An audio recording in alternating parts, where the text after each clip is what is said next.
Hi friends, Selvendran YouTube channel. இன்றைக்கி வந்து Google account வந்து எப்படி டெலீட் பண்ணுறதுன்னு சொல்லி வந்து பார்க்க போகிறோம். கூகுள் ஆர்ட்ஸ் அக்கௌண்ட் இருக்குல்ல, அந்த ஆர்ட்ஸ் அக்கௌண்ட் வந்து எப்படி டெலீட் பண்ணணும்னு சொல்லி பார்க்கலாம். அதுக்கு வந்துட்டு நான் சொல்கிற மெத்தட்ஸ் அப்புறம் ஃபாலோ பண்ணிக்கங்க.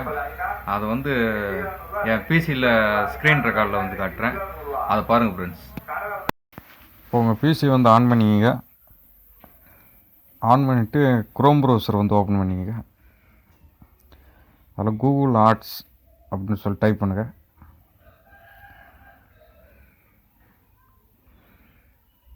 அதில் மொதல் side Google arts sign up பண்ணுறது, அதை ஓப்பன் பண்ணிங்க.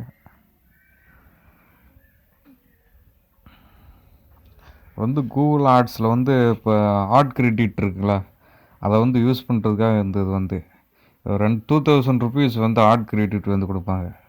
அதை வந்து முடிச்சுட்டா திரும்ப இன்னொரு அக்கௌண்ட் வந்து ஓப்பன் பண்ணி நம்ம அந்த ஆர்ட் கிரெடிட் 2000 வச்சு நம்ம வீடியோஸ் வந்து ப்ரொமோட் பண்ணிக்கலாம்.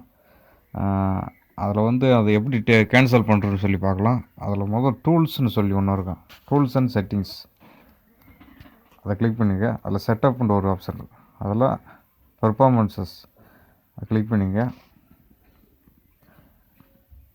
கட் பண்ணிட்டு கீழே அக்கௌண்ட் ஸ்டேட்டஸ் ஆக்டிவில் இருக்கும், அதை வந்து ஸ்க்ரோல் பண்ணிங்க. கேன்சல் மை அக்கௌண்ட் கீழே இருக்கு பாருங்க, அது கேன்சல் மை அக்கௌண்ட்டுன்னு சொல்லி கேன்சல் கொடுத்தீங்கன்னா அக்கௌண்ட் வந்து டீஆக்டிவேட் ஆகிரும். 24 மணி நேரத்தில் வந்து டீஆக்டிவேட் ஆகிரும், சொல்ல முடியாது. அவங்களுக்கு ஒரு மெயில் வந்து வரும், கூகுள் ஆர்ட்ஸ் அக்கௌண்ட் வந்து கேன்சல் ஆகிடுச்சின்னு சொல்லி வந்து தெரிஞ்சுக்கலாம். திரும்ப அதே இதில் இன்னொரு கூகுள் ஆர்ட்ஸ் அக்கௌண்ட் ஓப்பன் பண்ணிக்கோங்க. ஓப்பன் பண்ணி 2000 ருபீஸ். தேங்க்ஸ் ஃபார் வாட்சிங் செல்வேந்திரன் யூடியூப் சேனல். லைக் பண்ணுங்கள், ஷேர் பண்ணுங்கள், சப்ஸ்கிரைப் பண்ணுங்கள். Thank you friends.